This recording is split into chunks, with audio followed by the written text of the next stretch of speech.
हमारे यहाँ नवरात्रे में जवारे बोए जाते हैं। आप लोगों को इधर बोते हैं कि नहीं बोते मालूम नहीं, हम बोते हैं इधर। मट्टी के पात्र में जवारे बोए जाते हैं, कुंडी में जवारे बोए जाते हैं, मट्टी में गेहूं डालकर जवारा बोया जाता है। उस जवारे की मूलता क्यों बोते हैं? उसको बोने का कारण क्या है? केवल कोई कहे कि हम ठाकुर जी को भजते हैं, भगवान कृष्ण को भजते हैं, कोई कहे हम तिरुपति बालाजी को, नारायण को भजते हैं, कोई कहता है कि हम हरि विठल को, पांडुरंगा को भजते हैं, हमारे यहाँ हम इनको भजते हैं तो जवारे नहीं बोते। ना ना, पुष्टि मार्गी है, ठाकुर जी की सेवा करने वाला है, उसके यहाँ भी ये 9 दिन जवारे बोए जाते हैं। रामानुज संप्रदाय से जुड़ा हुआ है, नारायण की पूजन कर रहा है, उसके घर में भी जवारे बोए जाते हैं। पांडुरंगा हरि विठल की उपासना कर रहा है, उसके घर में भी जवारे बोए जाते हैं। जवारे का महत्व हमारे यहाँ शास्त्र कहता है। क्या महत्व है उसका, क्या फल है उसका? महाराज,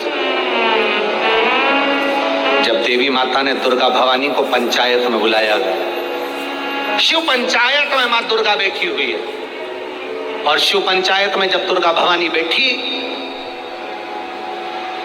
उपद्रवियों ने उपद्रव मचाया, अहंकारियों ने अहंकार मचाया, असुरों ने, राक्षसों ने हाहाकार मचाना प्रारंभ करा। तब उस समय पर देवाधिदेव प्रारंभ करा। तब उस समय पर देवाधिदेव महादेव माता पार्वती को देखकर, दुर्गा भवानी को देखकर मुस्कुरा रहे थे। केवल शिव मुस्कुरा रहे हैं, पार्वती को देखकर, दुर्गा भवानी को देखकर, मां जगत जननी को देखकर केवल मुस्कुरा रहे। तब देवता सूर्य नारायण ने भगवान शिव जी को देखकर हाथ जोड़कर प्रार्थना करी। भास्कर देव बोले, सूर्य नारायण बोले, बाबा मेरे मन के संशय को मिटा दीजिए। शिव जी ने पूछा क्या काम है? बोलो क्या चाहते हो? शंकर भगवान से सूर्य देव, भास्कर देव कहते हैं, प्रभु आपके मुस्कुराने का कारण क्या? भारत की भूमि पर जितनी जगह पर भी आप लोग कथा सुन रहे हो, आस्था चैनल पर, फेसबुक, यूट्यूब पर जितने लोग कथा सुन रहे हो, बड़े ध्यान से सुनना कि जवारे क्यों बोए जाते हैं। नवरात्रि में जवारे की महत्वता क्यों होती है, क्यों बोया जाता है, मिट्टी में गेहूं डालकर क्यों उत्पन्न किया जाता है, उसकी महत्वता क्या है? सूर्य नारायण पूछ रहे हैं भगवान देवाधिदेव महादेव से, आप दुर्गा भवानी को देखकर मुस्कुराए, आप हंसे हैं, आपके चेहरे पर प्रसन्नता आई है, कारण क्या? और महाराज देवाधिदेव महादेव ने कहा, यहां भगवान विष्णु, गणेश जी, भास्कर देव, आप सब बैठे हो। असुरों ने आक्रमण कर दिया, असुरों ने आक्रमण करा है, और वो असुर आक्रमण कर दिए हैं तो वो असुर प्रवेश कर रहे हैं, उपद्रव मचाकर, हाहाकार कर कर नष्ट करने वाले हैं इस पूरी पृथ्वी को। तो फिर उसको बचाएगा कौन, कैसे बचेगा? शिव जी ने कहा चिंता मत करो। दुर्गा ने अपने केश का स्मरण किया, एक केश को माता पार्वती जी ने अपने हाथों से छुआ, छूते ही एक कुंड में सुंदर जवारे उत्पन्न हुए हैं। जब तक वो जवारे बड़े नहीं हो जाते, जब तक वो जवारे थोड़े प्रबल नहीं हो जाते, तब तक एक भी असुर प्रवेश नहीं कर सकता, हाहाकार नहीं मचा सकता और अंदर आ नहीं सकता। शिव महापुराण की कथा कहती है, जवारे जिसके यहाँ बोए जाते हैं, जवारे का, आप लोग कहते हैं कहीं पर देवी जी बैठी हैं, किसी के यहाँ मिट्टी की मूर्ति आई, 21 फीट की, 41 फीट की, 15 फीट की, 10 फीट की, 25 फीट की देवी जी की प्रतिमा स्थापना हुई। लोग कहते हैं हम देवी जी का दर्शन करने जा रहे हैं, दुर्गा जी का दर्शन करने जा रहे हैं। शिव महापुराण की कथा कहती है वो दुर्गा जी का दर्शन नहीं, देवी का दर्शन नहीं। नवरात्रि में जहां जवारे बोए जाते हैं वहां मात्र आप पांव रखते हैं तो अपने घर में से क्लेश दूर हट जाता है, अहंकार दूर हट जाता है, अभिमतता दूर हट जाती है। तकलीफें दूर हट जाती हैं। जिसके घर में जवारे बोए जाते हैं वहां से अहंकार, काम, लोभ, आसक्ति, वासना, तृष्णा और दुख, तकलीफें दूर हट जाती है। तो जवारे का मूल तत्व आनंद, सुख है। महाराज, उसको समझने वाला समझ सकता है। रेणुका घड़ा बनाकर शिव जी का स्पर्श कर रही है, केवल स्पर्श, मट्टी के पात्र में बला जाता है स्पर्श मात्र, सहज नहीं है शिव। उसकी भक्ति बड़ी प्रबल है, क्योंकि उसके मस्तक पर गंगा विराजमान है और वो साधारण कृपा करने वाला नहीं, दुनिया को अमृत देने वाला है। शिव अमृत प्रदान करने वाला। और कितनी सुंदर है माँ तेरी नगरी, भोले पैदल चले अरे कितनी सुंदर है माँ तेरी नगरी, भोले पैदल चले उनके मस्तक पे गंगा विराजे, उनके मस्तक पे गंगा विराजे, गंगा बहाते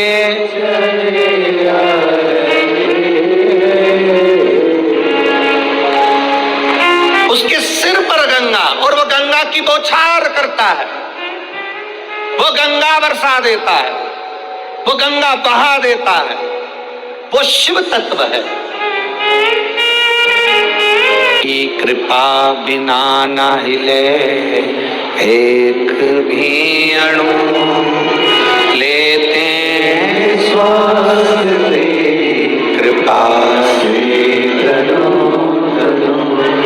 हे गंगाधार मुक्ति द्वार ओंकार तू, भोले ओंकार तू, आयो शरण तेरा शंभु तार तार तू, बखान क्या करूं मैं राखों के ढेर का, चपटी भगोद में खजाना कुबेर का। शिव कथा कहती है सबके दरवाजे, सबके द्वार बंद हो सकते हैं, सबकी चौखट बंद हो सकती है, सबका द्वार बंद हो सकता है, पर मेरे महादेव का दरवाजा कभी बंद नहीं होता, मेरे शंकर की चौखट कभी बंद नहीं होती, मेरे शिव का द्वार कभी बंद नहीं। वैकुंठ में दरवाजा है, ब्रह्मलोक में दरवाजा है, इंद्रलोक में दरवाजा है, पितृलोक में दरवाजा है। और कभी किसी ने सुना कि कैलाश पर दरवाजा है? कैलाश पर दरवाजा है क्या? नहीं। कठिन, शंकर के दरवाजा नहीं, कैलाश पर कोई द्वार नहीं है, कैलाश पर कोई दरवाजा नहीं है। किसी ने महाकाल बाबा से पूछा, देवाधिदेव महादेव से पूछा कि वैकुंठ में दरवाजा लगा हुआ है, इंद्रलोक में दरवाजा लगा है, ब्रह्मलोक में दरवाजा लगा है, केवल एक कैलाश ऐसा है जहां पर दरवाजा नहीं लगा है। आप भी अपना दरवाजा क्यों नहीं लगवा लेते? आप भी द्वार क्यों नहीं लगवा लेते? भगवान शंकर ने कहा, माता और पिता एक ऐसे होते हैं जो कभी भी दरवाजा लगाकर नहीं सोते हैं। बुजुर्ग माता पिता अपना दरवाजा खोल कर सोते हैं कि कौन से बेटे को, कौन सी बहू को, कौन से पोते को, कौन सी बेटी को, किसको हमारी कब जरूरत पड़ जाए तो हमारा दरवाजा खुला के खुला रहे। ये द्वार बंद ना किया जाए। माता पिता का जैसे कमरा, माता पिता का घर, माता पिता का द्वार बंद नहीं होता। बेटा कैसा भी है, पिता उसको गले से लगाता है, वो पिता है।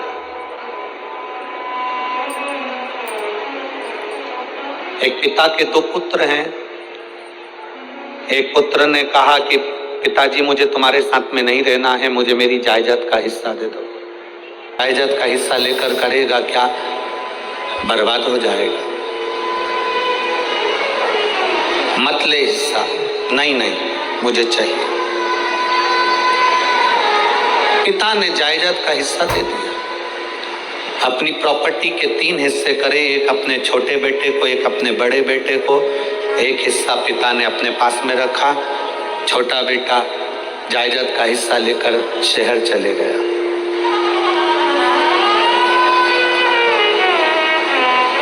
शहर में गया तो उसके बहुत सारे मित्र बन गए, बहुत मित्र। धीरे धीरे उस मित्र ने, उन मित्रों ने मित्र का सारा धन हड़प कर उसको कंगाल कर दिया। आखिरी में वो रोने लगा कि मैं जाऊं तो जाऊं कहां, कहां जाऊं। उसने सोचा कि अब तो पिताजी से मैं अपनी प्रॉपर्टी का हिस्सा भी ले आया, पिताजी से मेरी जायदाद का हिस्सा ले आया, अब मैं कहां जाऊं। पर उसने सोचा एक बार पिताजी के पास चलते हैं। 8 साल के बाद बेटे को बाप की याद आई, पिता की याद आई। 8 साल के बाद और बेटे को याद आई, पिता के पास में गया।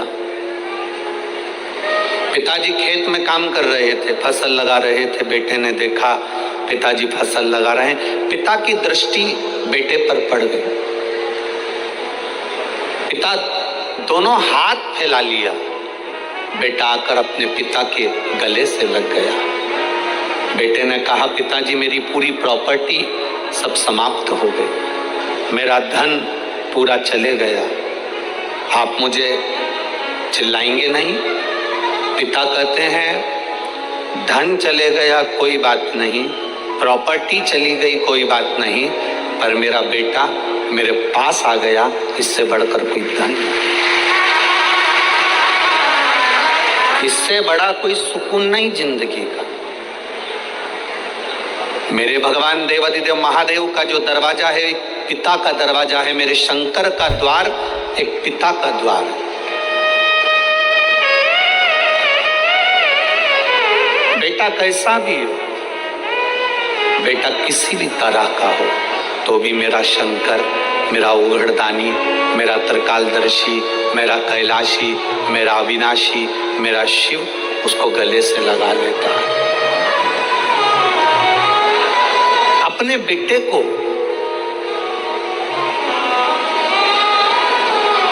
वो अपने गले से लगाता है।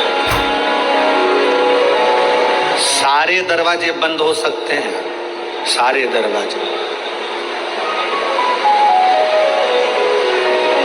जब विपदा की घड़ी आती है, दुख का समय आता है, कष्ट की घड़ी आती है, सब साथ छोड़ देते हैं। कौन किसके साथ गया?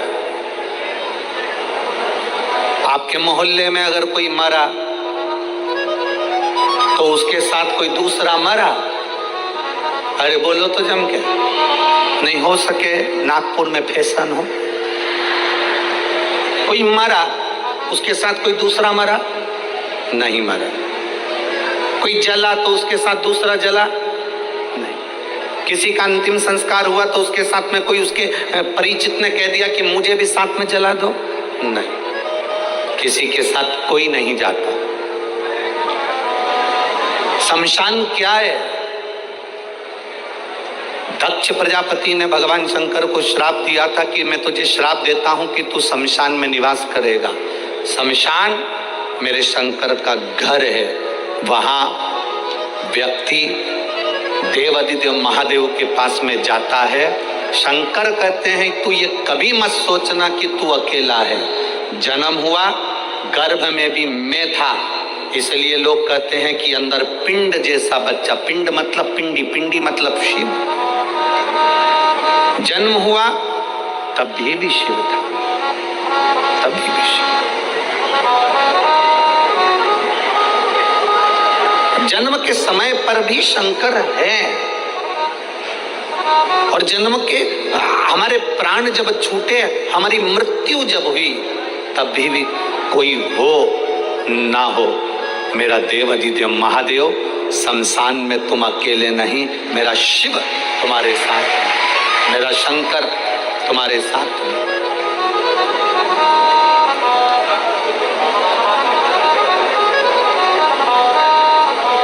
संसार में दो चीजें दो लोगों से नहीं पूछी जाती है। पूरे संसार में दो चीजें दो लोगों से नहीं पूछी जाती है। एक, स्त्री से उसकी आयु नहीं पूछी जाती है। बोलो सही है कि गलत है? संसार में दो चीजें दो लोगों से नहीं पूछी जाती है।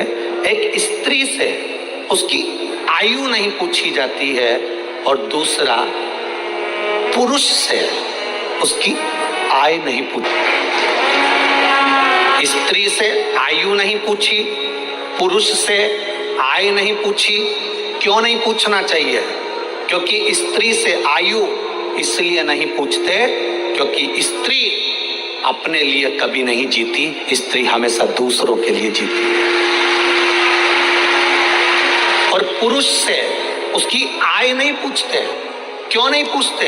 क्योंकि पुरुष अपने लिए नहीं कमाता, हमेशा दूसरों के लिए कमाता है, इसलिए इन दोनों से नहीं पूछा जाता। स्त्री से उसकी आयु नहीं पूछी जाती, और पुरुष से उसकी आय नहीं पूछी जाती। आदमी किसके लिए कमा रहा है? सवेरे 8 बजे से दुकान पर बैठता है, रात को 10-10 बजे तक दुकान पर बैठता है, दिन भर मेहनत करता है। आप में से कितने लोग हैं जो दिन भर मेहनत करते हैं तो सोने की रोटी खाते होंगे, चांदी का कटोरा पूरा की पूरा खा जाते होंगे? अगर करोड़पति भी करोड़ों का धन कमा रहा है, गरीबड़ा भी अगर धन कमा रहा है, तो वो 2 रोटी ही खा रहा है। एक भिखारी हमारे दरवाजे पर जब भीख मांगने के लिए आता है, वो भीख मांगने नहीं आता, हमको ज्ञान देने आता है। भिखारी भीख मांगने दरवाजे पर आता है तो हमको ज्ञान देने के लिए आता है। भिखारी ये कहने के लिए आता है, भैया मुझे रोटी दे दो, भैया 2 रुपया दे दो। वो रुपया लेकर, रोटी लेकर तुम्हारे दरवाजे के बाहर एकांत में बैठकर रोटी को खाता है। बोलो खाता है कि नहीं खाता? भिखारी जब दरवाजे पर आता है तो ज्ञान देने के लिए आता है, रोटी मांगता है, दरवाजे पर खाता है। दुकानदार के सामने भिखारी जब मांगने के लिए आता है तो वो ज्ञान देने के लिए आता है, दुकानदार से कहने के लिए आता है कि देख, मैं भीख मांगकर खाता हूं तो भी समय पर रोटी खाता हूं, और तू दिन भर कमाता है तो भी रोटी तेरे नसीब में नहीं आ पाती। दिन भर कमाता है तो भी रोटी तेरे नसीब में नहीं आ पाती। 10 बजे का टिफिन तैयार है, पत्नी फोन लगा रही है, सुनो भोजन का टाइम हो गया, 11 बज रही है, 11:30 बज रही है, 12 बज रही है, स्वामी भोजन कर लो, स्वामी आओ भोजन कर लो। पत्नी पति को बुला रही, बच्चे बाप को बुला रहे, पापा समय हो गया अभी तक नहीं आए, भोजन करना है, पापा आओ। भाई भाई को कह रहा है, देख फैक्ट्री बाद में चले जाना, दुकान बाद में चले जाना, चल रोटी खा पहले। पत्नी रोटी के लिए बुला रही, बच्चे रोटी के लिए बुला रहे, पर अभी बस 2 ग्राहक और कर लूं इसके बाद आता हूं, 2 फाइल और निपटा लूं इसके बाद आता हूं, 2 काम और कर लूं इसके बाद आता हूं। और हम जिस रोटी के लिए कमा रहे हैं, जिस रोटी के लिए मेहनत कर रहे हैं, जिस रोटी के लिए हम 24 घंटे लगे हैं, मालूम पड़ा वो रोटी धीरे धीरे छूटती चली गई। 10 बजे रोटी खाने वाला 12 बजे खा रहा है, 12 बजे वाला 1:30 बजे खा रहा है। फिर बीमारी हो गई शुगर की, बीमारी हो गई BP बीपी की। कभी डॉक्टर तुम्हारा परिचित हो तो उससे पूछना कि बीपी और शुगर कैसे होते हैं। समय पर जो भोजन नहीं करता उसको बीपी और शुगर की बीमारी होती चली जाती है। समय पर जो अपनी जिंदगी को नहीं जीता उसको बीमारियां बढ़ती चली जाती है। पूछो कभी। एक भिखारी भी हमको ज्ञान देता है कि अपनी जिंदगी में जो हमने कमाया है उस कमाई का थोड़ा सा अंश हम अपने ऊपर खर्च करें। हम कमाई का अंश, इस व्यासपीठ से कभी नहीं कहा आपसे कि आप अपने धन को किसी को दे दो, आप अपने धन को किसी को दान कर दो। हम कभी नहीं कहते इस व्यासपीठ से कि तुम तुम्हारी संपदा उठाकर किसी को दिया ना या किसी को दान करियाना। हम इतना जरूर कहते हैं कि तुमने जो कमाया है, तुम जो कमा रहे हो उसको अपने ऊपर खर्च जरूर करना, जिससे लगे कि तुमने मेहनत कर कर कमाया तो अपने ऊपर खर्च किया। खर्च किया तुमने। स्त्री से कभी आयु नहीं पूछी जाती, पुरुष से कभी आय नहीं पूछी जाती, क्योंकि स्त्री कभी अपने लिए जिंदगी नहीं जीती है तो पहले माँ बाप के लिए, माता पिता ब्याह कर कर भेज देते हैं तो पति के लिए, पति के बाद में जब बच्चे आ जाते हैं तो बच्चों के लिए, फिर जीती है तो अपना पोता पोती नाती पंती के लिए। पूरी जिंदगी स्त्री अपने शरीर को अगर संभाल कर रखती है तो दूसरों के लिए रखती है कि मेरे बच्चे सुखी रह लें, मेरा परिवार सुखी रह ले, मेरा परिवार सुखी रहे, मेरे बच्चे सुखी रहें, मेरा कुटुंब सुखी रहे, मेरे रिश्ते सुखी रहें। स्त्री से आयु नहीं पूछी जाती, पुरुष से आयु नहीं पूछी जाती।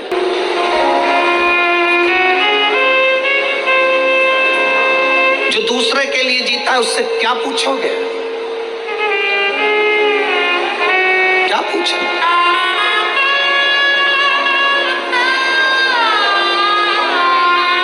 शिव कथा कहती है, मेरा भोला बाबा, मेरा शंभू, मेरा त्रिकालदर्शी, कैलाशी, अविनाशी शंकर अमृत नहीं पिए, विष पिया। किसके लिए? दूसरों के। शिव जी ने चंद्र धारण करा, किसके लिए? दूसरों के। शंकर भगवान ने सर्प धारण करा, किसके लिए? दूसरों के।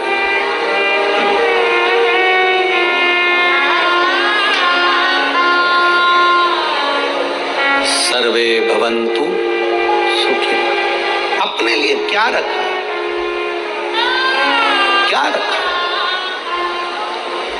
पार्वती जी ने पूछ लिया था भोलेनाथ जी से, बाबा आप सारी दुनिया को देते हो, अपने पास कुछ नहीं रखते हो, क्यों नहीं रखते? शिव जी कहते हैं, पार्वती मुझे रखने की जरूरत नहीं है। मैंने जिसको दिया है अगर वो उसका सही उपयोग करेगा तो उसका एक अंश मेरे पास आए।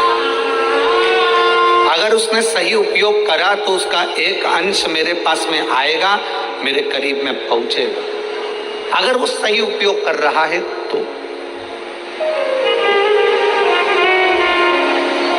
आप किस चीज का सही उपयोग कर रहे हो?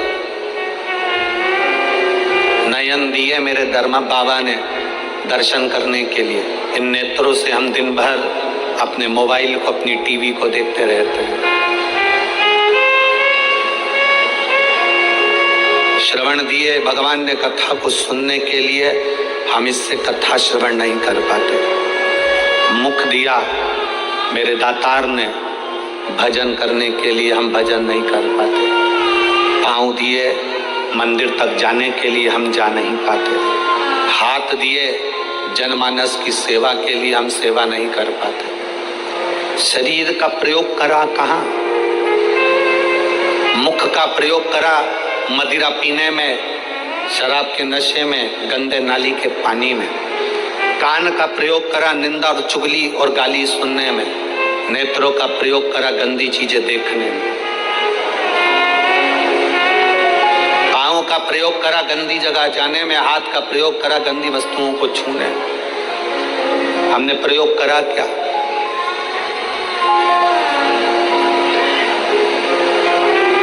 हम ले क्या पाए भगवान शिव से? शंकर के मंदिर जाना, जल का पात्र लेकर जाना, वहां से खाली पात्र लेकर मत आना। आपको पहले भी कथा में कहा, बोला था कि नहीं बोला था? शिव जी पे चढ़े हुए जल को थोड़ा सा झेल कर कलश में डालकर जरूर लेकर आना, उसका आचमन करना, घर में छींटना। शंकर के पास जाना तो कभी खाली वापिस मत आना।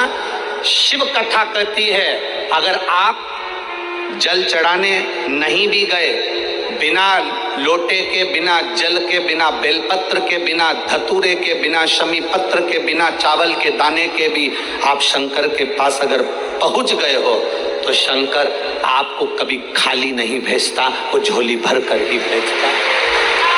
शिव भक्ति होती ही ऐसी है। शंकर भगवान की अविरल भक्ति का फल ही यही है।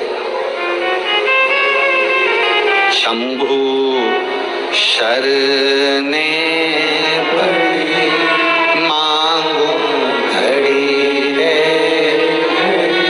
दुख काटो दया करी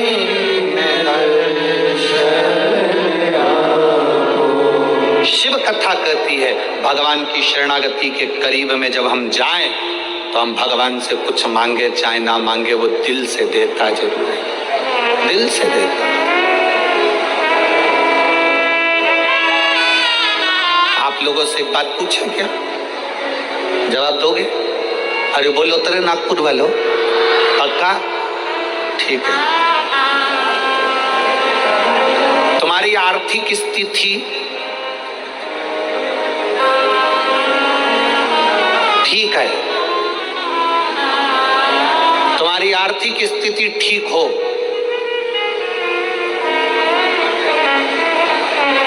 और मानसिक स्थिति ठीक नहीं हो, तो आर्थिक स्थिति का कोई कारण, कोई अच्छा फल होगा क्या? जम के तो बोलो जरा। और अगर तुम्हारी आर्थिक स्थिति ठीक नहीं हो, तुम्हारे पास में धन नहीं हो, ज्यादा गाड़ी बंगला नहीं हो, और तुम्हारी मानसिक स्थिति ठीक हो, तो उसका फल होगा कि नहीं होगा? होगा ना। उसका फल यही नागपुर की कथा, आज चतुर्थ दिवस की कथा प्रत्येक मानव के जीवन में जानना चाहिए। तुम्हारे घर में धन बढ़े चाहे ना बढ़े, पर तुम्हारा मन और तुम्हारी बुद्धि, चित्त तुम्हारा अच्छा होना चाहिए, तो तुम्हारा धन अपने आप बढ़ जाए। आर्थिक स्थिति ठीक और मानसिक स्थिति ठीक नहीं हो तो धन का क्या करोगे? पैसा क्या खाओगे कि डनलप के गद्दे को छाती पे धर के ले जाओगे? क्या करोगे उस धन का? आर्थिक स्थिति से ज्यादा जरूरी है मानसिक स्थिति ठीक होना।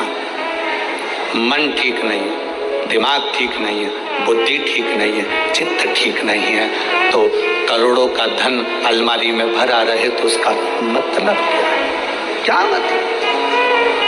सारे देवताओं में, 33 कोटि देवी देवताओं में, सारे देवताओं की आर्थिक स्थिति बिल्कुल ठीक है, करोड़ों का धन है, संपदा है, सुख है, वैभव है।